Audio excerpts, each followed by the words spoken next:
Now, obviously, you mentioned, you talk about, being under pressure when the red light, goes on, you have to deliver. And of course, you were working with marquee names, Alice Cooper and Lou Reed, to some extent, marquee names. Now, you did do a Ringo album, I think, in '77 or thereabouts. But of course, you did John Lennon's big comeback record. And from all the interviews I've seen with you, his directive to you was, I hear you good, but just play as few notes as possible. When you're in a situation like that, I mean, the eyes of the world are on you. And David, we had spoken to Gary Van Sciok, who played with John sometime in New York, early '70s, when he was doing, the protests and things like that. But you played with him when, obviously, after his retirement. Was there a lot of pressure on you to deliver there? Was it just comfortable sessions? Because again, this is, yes, Peter Gabriel's a marquee name, Alice Cooper, et cetera, Buddy Rich, but you were talking John Lennon. That's the, that I don't think it gets much bigger than that in the rock world. Good question. No pressure. Yeah. There was a lot to it, to those sessions, but not pressure was not part of it. It partly the way I am, maybe some of the other guys were this way. I don't really ask even why they asked me to be there. I just kind of show up and listen to the music, and then I kind of get really into trying to get the best bass part for that music.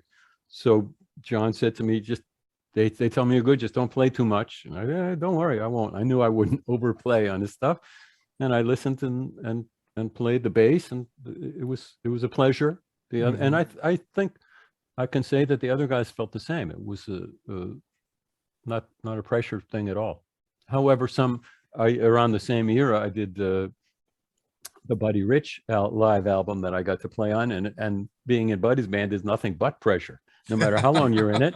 And then if you can imagine, not in the band, just I'm a New York studio cat. We don't have a bass player. He quit, so you got to do it. So that was some high pressure of the kind that I could handle because I was that kind of player. And then Ringo's session, really different than most that I've done, because it really was, it wasn't pressure, but it wasn't great. Ringo didn't feel good about us, the New York studio musicians. And why should he?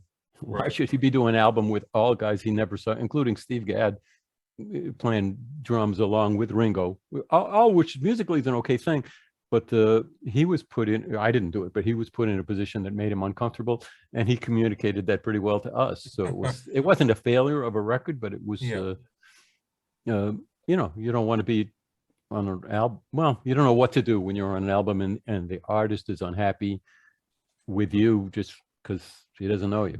Yeah. A lot of sessions through the years and all kinds of situations. That's actually the only time that particular situation came up, and I felt bad about it, but I didn't know anything I could do about it. Maybe somebody different than me could have spoken the right words to Ringo to make him feel cool, but I'm just not that wise a person. Whenever you called on a high profile session, whether it's Bowie, Lennon, Brian Ferry, Paul Simon, etc., do you ever research what other bass players did or their previous catalog, or do you like to go in fresh? None of those. I don't research it. Maybe I should.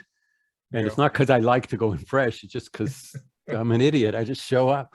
In fact, the first time I played on a few albums with David Bowie, and the first time was near here. I'm in Kingston, New York, and near here is a studio outside of Woodstock on a mountain, kind of little place at the top of a mountain. And I showed up and had never been there, even though it's in my area. And I knocked on one door, and David Bowie in his underwear opened it.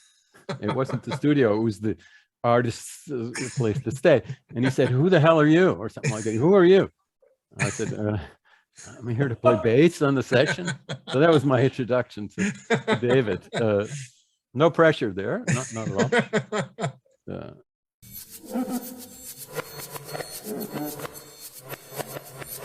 all.